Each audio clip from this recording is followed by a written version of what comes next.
اور سچی بات یہ ہے کہ اتنے وسائل ہے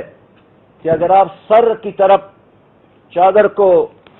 ڈالتے ہیں تو پاؤں ویسے رہ جاتے ہیں. ایسے میں ہم نے آپ کی تنخواہوں میں اگر اضافہ کر لیا تو اب ہم اور ہماری عوام، ہماری قوم حق بجانب ہے کہ اگر ہم نے 15% آپ کی تنخواہوں میں اضافہ کیا تو آپ 30% اپنی کارکردگی میں اضافہ کر لیں. اب اسکول کے اساتذہ سے میری یہ درخواست ہے کہ اب والدین کو شکایت نہیں ہونی چاہیے. اب ہسپتالوں میں ڈاکٹرز اور ان سے وابستہ تمام عملے سے میری درخواست ہے کہ اب مریضوں کو شکایت نہیں ہونی چاہیے. اب میں ان تمام لوگوں سے جو دفتروں میں کام کرتے ہیں ان سے بھی میں اپیل کرتا ہوں کہ ہر آدمی جو آپ کے دفتر میں آتا ہے اس کا خند پیشانی سے استقبال کرے. انہی کی وجہ سے اللہ تعالیٰ آپ کو رزق دیتا ہے. ان کا خدمت کر کے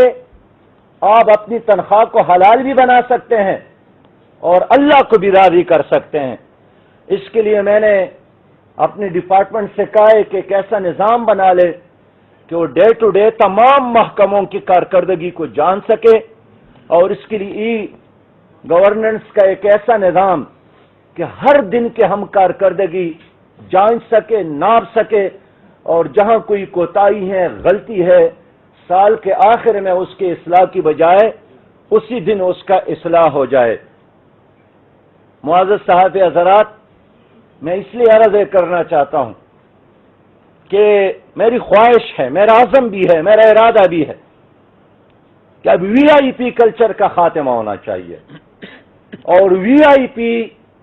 ہمارے تعلیمی اداروں میں vice chancellor, principal, headmaster کی بجائے طالب علم ہونا چاہیے. طالب علم وی آئی پی ہو تعلیمی ادارے میں. اب ہمارے اسپتالوں میں پرانے اور سینئر ڈاکٹر وی آئی پی نہ ہو بلکہ مریض کو وی آئی پی کا مقام دینا چاہیے. وعدہ کٹکھٹاتا تو مجموعی پوری قوم اس رویے کو اپنا لے، اس روش کو اپنا لے. معزز صاحب حضرات، ہم نے سالانہ ترقیاتی پروگرام میں بھی 12% اضافہ کیا ہے اور ہم نے 609 پرانے منصوبوں کو جاری رکھنے کا فیصلہ کیا ہے. حال یہ ہے کہ یہاں ایک روٹین روایت ہے کہ جب بھی نئی حکومت آتی ہے پرانی اسکیم کو ایک طرف ڈال کر سیاسی مقاصد کے لیے نئی اسکیم کا اعلان کرتے ہیں اور افتتاح کرتے ہیں. لیکن ہم نے اس روش کو تبدیل کیا اور اپنے ترقیاتی اسکیم کا، ترقیاتی فنڈ کا بڑا پیسہ ان جاری منصوبوں کے لیے خاص کیا، اس لیے کہ اس پر عوام کا پیسہ لگا ہے اور ہم نہیں چاہتے ہیں کہ کسی طریقے سے وہ ضائع ہو جائے. میں نے اپنی گزشتہ وزارت میں بھی بجٹ سازی میں ایک تبدیلی کی تھی اور مجھے خوشی ہے کہ ہمارے موجودہ فائنانس سیکرٹری اور ان کی ٹیم نے اسی روایت کو پھر برقرار رکھا ہے. ورنہ اس سے پہلے 2 طرح کے بجٹ ہوتے تھے، ترقیاتی بجٹ اور غیر ترقیاتی بجٹ. لیکن اب ایک فلاحی بجٹ ہے،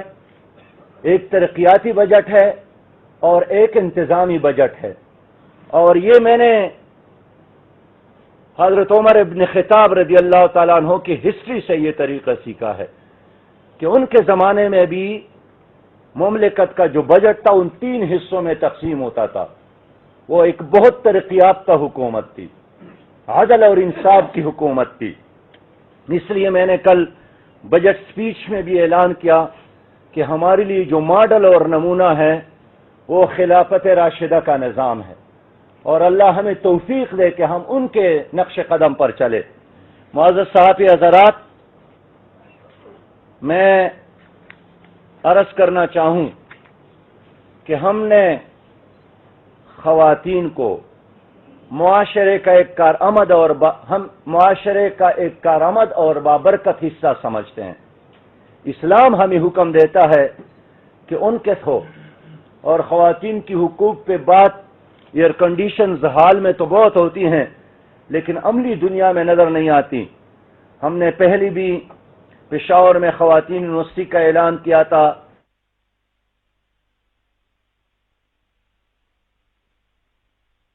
اقدامات کیے تھے، اس مرتبہ بھی ہماری مخلوط حکومت نے خواتین کے لیے اہم اقدامات کیے. جس طرح دور دراز علاقوں میں کام کرنے والی خواتین کو خصوصی الاؤنس ہے جس میں 50% بھی ہے، اس طرح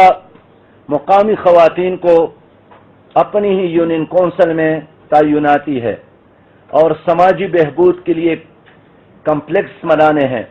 اس طرح جبری مشقت سے اس کو نجات دلانا ہے. معزز صاحب حضرات، میں کہنا چاہتا ہوں کہ اقلیتی برادری بھی وہ بھی ہماری سوسائٹی کا حصہ ہے، اور یہ جو اقلیتی برادری ہے جس میں غیر مسلم ہے، میں نے ان کو دعوت دی ہے کہ آپ اپنے آپ کو اقلیتی برادری نہ کہیں، آپ اپنے آپ کو پاکستانی برادری کہیں، اس لیے کہ آپ پاکستان کا حصہ ہے. پاکستانی برادری ایک اسلامی برادری. اس لیے ہم نے ان کے مشنری اسکول کے طلبہ اور طالبات کے لیے مفت کتب، یونیفارم، ٹیوشن فیس اور تعلیمی وظائف کا اعلان کیا ہے. اس کے ساتھ ہی ہم نے اسلامی مدارس پر بھی توجہ دینا ہے، مختلف اضلاع میں دارالعلوموں کی ترقی اور تعمیر، اس طرح حیات آباد میں ایک ماڈل مدرسے کا قیام اور ان کو اسلامی کتب کی فراہمی بھی ہماری اس پروگرام کا حصہ ہے. معزز صاحب حضرات، پشاور جو کہ ہماری صوبے کا ایک محراب ہے اور ہمارے ماتے کا ایک جھومر ہے، تو پشاور کو ایک کلین اور گرین پشاور کے لیے ہم نے 4.5 ارب روپے کا ایک پیکج بنایا ہے، اور اس سے انشاءاللہ تعالی واٹر اینڈ سینیٹریشن کا جتنا بھی سسٹم ہے، اس طرح ماس ٹرانزٹ سسٹم کے لیے فیزیبلٹی اور مختلف مقامات پر فلائی اوورز اور پشاور میں ایک ٹیکنیکل یونیورسٹی کا قیام اس منصوبے کا حصہ ہے. اس کے ساتھ ہی 410 سے پچگی روڈ بھی ہے، اور پچگی روڈ سے ورسک روڈ بھی ہے، اور یونیورسٹی روڈ بھی ہے، اور بہت سارے چھوٹے بڑے اسکیم اس میں شامل ہوں گے. اور انشاءاللہ اس کے لیے پشاور کے جو منتخب ہمارے ایم پی ایز ہے ان کے مشاورت سے اور ماہرین کی مشاورت سے ایک کلین اور گرین پشاور کے لیے ہم نے منصوبہ بندی کرنی ہے، اور بجٹ میں ہم نے اس کے لیے ایک حصہ ڈالا ہے. محترم صاحب حضرات، آبپاشی کے لیے ہم نے 3.5 ارب روپے رکھے ہیں، اور اس میں پلئی ڈیم ہے، درملک ڈیم ہے، بانڈا ڈیم ہے، مردان خیل ڈیم ہے، جونالی ڈیم چترال ہے، سوات بیراج ہے، پیہور کینال ہے، اس طرح سرن رائٹ بینک کینال مانسیرا ہے، کنڈل ڈیم ہے، سنم ڈیم دیر کا ہے، جلوزئی ڈیم نوشہرہ کا، اور گدوالیا ڈیم ہری پور کا ہے. میں سمجھتا ہوں کہ اس کی تعمیر اور تکمیل سے صوبے میں ایک گرین انقلاب آ سکتا ہے. وزیر اعلیٰ صاحب نے اسمبلی فلور پر بھی اعلان کیا، اور میری دعا ہے کہ اللہ ان کو توفیق دے کہ اپنی اس اعلان کو عملی جامہ پہنا سکے، اور وہ پٹواری کلچر کا خاتمہ ہے. میرا اپنا تعلق تو ذلدیر سے ہے، اور وہاں یہ پٹواری وغیرہ نہیں ہوتے، اس لیے جب پٹواری کی بارے میں لوگ بات کرتے ہیں تو میں حیران ہوتا ہوں کہ کیا خطرناک چیز ہے، اس لیے کہ ہمارے علاقے میں یہ میرا واسطہ نہیں پڑا ہے. لیکن لگتا یہ ہے کہ اس نے پوری سوسائٹی کو تنگ کیا ہے، اور یہ اتنے مؤثر لوگ ہیں کہ کوئی بھی M P A M N A کے دفتر میں جائیں تو سب سے زیادہ مؤثر لوگ یہی ہوتے ہیں. تو میں عرض کروں کہ وزیر اعلیٰ صاحب نے اس پٹواری کلچر کو ختم کرنے کا اعلان کیا ہے، اور ہم نے ان کو تجویز دی ہے کہ سب سے پہلے اپنے دفتر میں بیٹھ کر اس اعلان کو عملی جامہ پہنائیں. اگر آپ نے یہ کام بھی کر لیا تو میں سمجھتا ہوں کہ ایک بہت بڑا کارنامہ ہوگا. بہرحال پشاور، بٹ آباد، دیائی خان، بنو، کوارڈ، بنیر، مردان، 4 سدہ اور نوشہرہ میں لینڈ ریکارڈ کی کمپیوٹرائزیشن کرنا ہے، اور اس طرح پٹواری حضرات جو ہے ان کے کام میں آسانیاں پیدا کرنا ہے. یعنی میں یہ پیغام نہیں دینا چاہتا ہوں کہ اس کو ختم کرنا ہے، ہم اس کے کام میں آسانیاں پیدا کریں گے، اور کمپیوٹر اب اس کا ساتھ دے گا، کمپیوٹر اس کی خدمت کرے گا، ہو گیا بجٹ سپیچ میں بھی۔ اور ایف آئی آر کا ایک نیا طریقہ کار ہم نے اعلان کیا، اور یہ فون پہ بھی ہو سکتا ہے، اور اس طرح ایک ٹوکن سسٹم کہ میں نے اپنی بات تانے تک پہنچایا ہے، اور اس لیے کہ بہت سارے روز شکایت آتے ہیں کہ ہمارے ایف آئی آر درج نہیں ہوتا، اور یہ بالکل ایک عام بات ہے کہ اگر کہیں چوری ہوتی ہیں تو ایس ایچ او صاحب کہتے ہیں کہ اس تانے میں جائیں اور ہمارے ریکارڈ خراب نہ کریں، اور اغوا برائے تاوان کا کیس بھی بڑی مشکل سے درج ہوتے ہیں۔ بہرحال یہ اب کا نہیں ہے، یہ 65 سالوں پر محیط ایک کلچر ہے، تو اس کلچر کو بھی تبدیل کرنے کا، اور اس میں ہماری کوشش ہوگی کہ ہم مقامی مصالحتی جرگے تشکیل دیں، اور تانا جو ہے وہ ایک عوامی مرکز ہو اور اس میں عوام کا حصہ ہو، یہ صرف ایک تانہ دار اور 100 پولیس مین پر منحصر نہ ہو، بلکہ یہ واقعی عوام کی اصلاح کا اور عوام کی خدمت کا ایک مرکز بن جائے۔ تعلیم کے حوالے سے میں نے عرض کیا ہے کہ 66